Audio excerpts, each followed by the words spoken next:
Good morning and welcome back, folks, to Almus Market Mornings, where we bring to you the latest in the financial markets. As the July 9th tariff deadline comes closer, there are various updates that markets are keenly tracking to get a sense of the deals, the compromises the countries are willing to make, in order to secure favorable terms and bring in some certainty for their trade sector. Back to the markets, the dollar index made a new cycle low as the dollar weakness continued to persist. Euro dollar is at 1.18, while yields are marginally lower. Let's understand from JK the key things he's tracking and what is his sense of the recent dollar weakness. JK, over to you. Hey, good morning, Swaraj. I think we have been talking about quite a few negatives on the U.S. Economy, impact of tariffs and other deficits and the new policies of the Trump government, etc. But if you look at the markets, uh, see the stock market has made a new high now again, and the barring Dow, which is also a whisker away from new high, and then the yields are at the bottom now, 10-year at 4.25. It was expected to cross 5.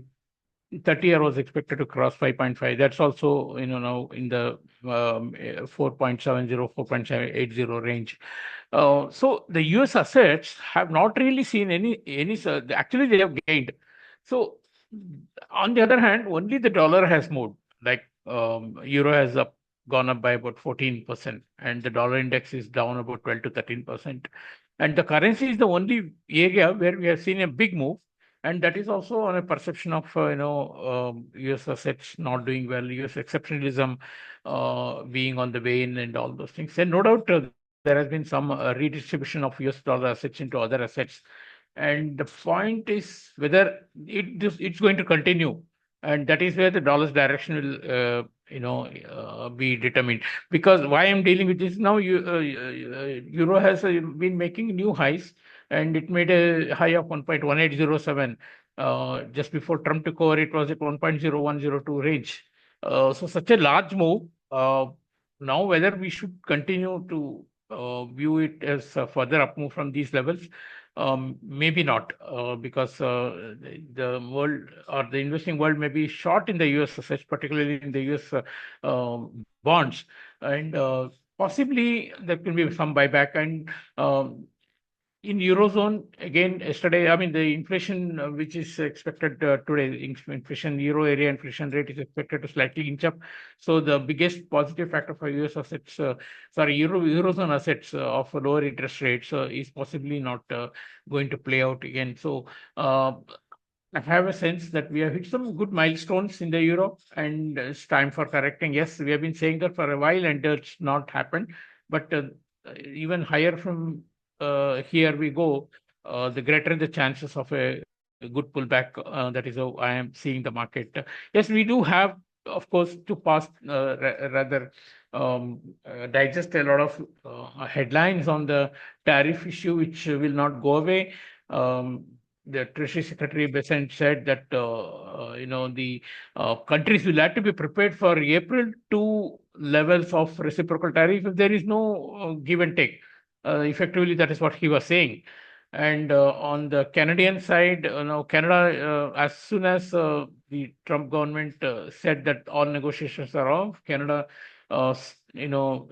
stopped charging their own duty on the digital services from the US. So negotiations will continue. So there have been a lot of mixed headlines. There were indications that there will be more countries that will sign a trade deal in the coming days, but that was there in the last week, and that has not happened. So on the economy side, we have had a mixed picture. Employment is slowly deteriorating. We'll have more evidence of it today on the JOLTS data, where we'll know how many job openings have been in the US. The job openings have been definitely coming off, but not slumping, but they have been coming off. The quits rate is reducing, in the sense that people are not confident about leaving a job and finding a new one. Then, of course, consumption, we had very clear indication on the consumption coming off. GDP data worse than expected. So US data has deteriorated, but nothing in the markets, particularly the US assets, have not really. My point is that US assets have performed still, they continue to perform. Maybe the liquidity is the driver, but it continues to perform. Our investors seem to be having confidence in the US economy, continuing to do well eventually, and possibly on two factors. One is the bill, the beautiful, what is called as the beautiful bill that Trump government is looking to pass before July 4 Independence Day, which will provide for a lot of tax cuts and also spending, and also possibly earlier than expected a rate cut by the Fed. These are the two factors that's probably going to support the economy. So I think there are reasons for me to think that investors, global investors, may buy back some of the US assets and may that can result in a dollar pullback. But yes, technically or from the market action wise, we haven't had any indications that it is happening. We have seen a gradual fall in the dollar against major currencies. But there are some different actions, particularly in the Asian currencies, Taiwanese dollar and Thai baht, and these currencies which had gained substantially, they have shown some signs of topping out, in the sense dollar bottoming out against these currencies. So there are mixed indications. Chinese yuan has not really moved. Chinese yuan and the INR have not seen more than 2% movement. So my point is that dollar could be still somewhere near about an interim top and then interim bottom, and then we could see some sort of a bounce, particularly based on US markets performance, US assets performance, and also the expected boost to the economy from tax cuts and the rate cuts, which might eventually happen, and particularly if the tariffs are not going to be substantially higher. So this is my expectation. On the dollar rupee yesterday, good support was seen in 85-40 range. That's what we had also indicated, that we are in a good buying zone.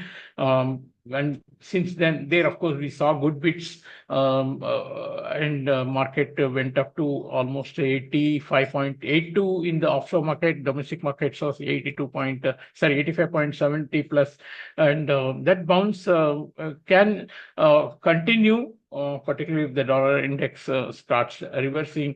So expectation of dollar to be somewhat in demand going forward as we head into a key week of employment data from the US. We'll also have the manufacturing surveys from ISM that will be out today, and manufacturing sector has been a matter of concern for the economy watchers, because it's been continuously sliding down, and that can eventually lead to lower employment as well.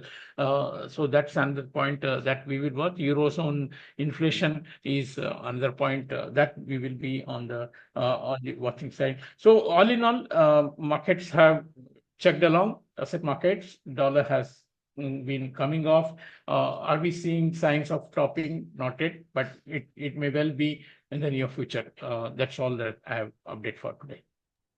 Thank you, JK. And I think the broad theme is that dollar index, we are now seeing I think the seventh consecutive week of weakness, if I'm This will not be the eighth consecutive week. eighth consecutive week. And the move has been quite stretched towards one side. And despite all the negativity surrounding the US, we are seeing that US assets are actually performing well. Stocks are at all-time highs. Yields are also coming off.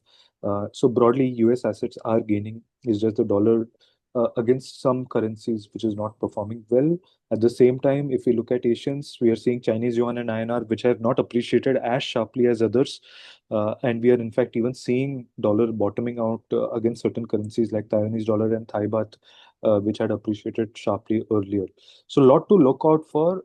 I think the broad theme to look out for would be any signs of dollar strength from here, which can lead to a pullback in currencies like the euro. We have to watch out for the manufacturing ISM survey from the US today, as well as the Eurozone inflation. So both these things to look out for today. That's it from us today. Thanks for listening. We will catch up tomorrow with a fresh round of updates.